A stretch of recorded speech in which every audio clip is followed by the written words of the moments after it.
Hello folks and welcome back. Today we're going to be talking a bit about arrays. Now arrays are a very cool way of doing variables. Now variables we've done so far have all had one value. So we just write something like int equals 8. There we are. Give it a name obviously. Int x equals 8. There we are. That x has got one value. But what if I told you there was a way to make x have 10 or 15 values? Sound confusing?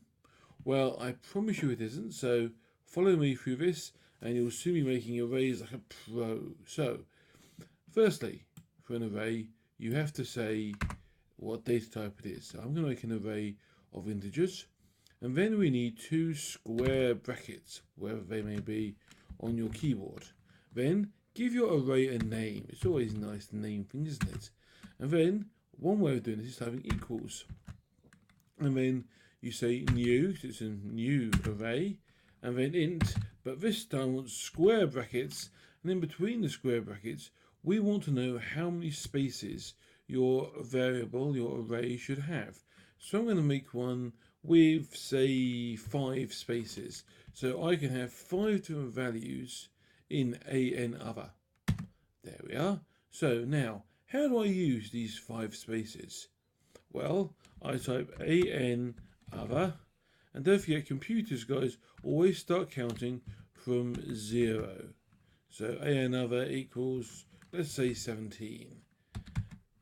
An other 1 equals 23. And now, if I choose to print them, if I choose to say system.out.println, and then I say an other and then 0, that should print out whichever value I have stored in an other 0, and that should produce 17. So let's see how it works. There we are, and 17 has appeared in the terminal. So you can use this, guys, to simplify you making variables, and in the next video I'll show you how we're going to loop through them. But before I do that, there is another even quicker way of making an array with variables.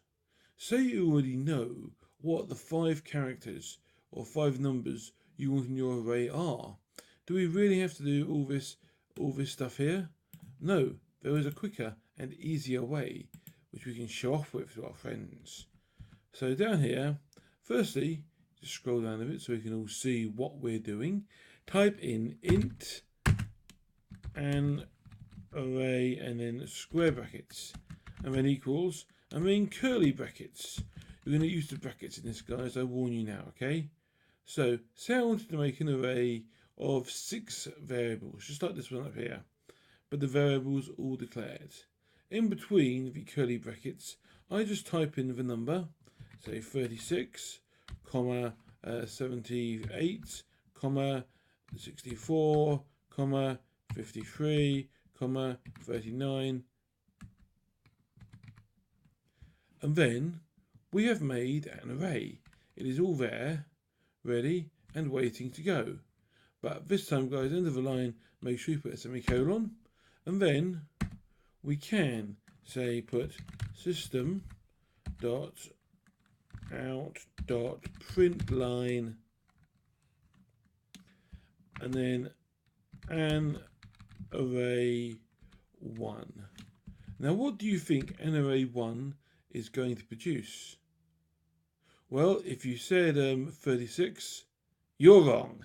It's going to be 78 because arrays always start counting at 0. So 36 is 0 and 78 is 1. So quick demonstration now.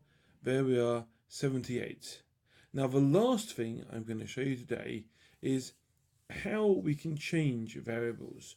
So here we can see 78 was declared in the array, and here we are going to print 78.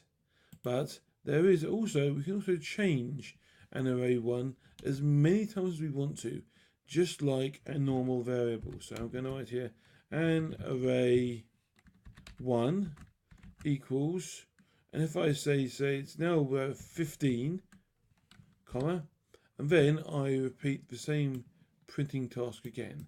I'm too lazy to type it out again, so I'm just going to paste it over, demonstrate. Did it twice there, got carried away. So now the array, the value in the array here, array 1, should have changed from 78 to 15. So let's just check that, make sure it's worked. Sweet. So guys, today we have talked about how to make an array in the old, more traditional sense, and we have talked about getting values from the array. We have also talked about making an array the quick way, and about how to change the values in an array. So I hope you enjoyed that. I hope you can go on with the worksheet now on the VLE, and best of British luck to you.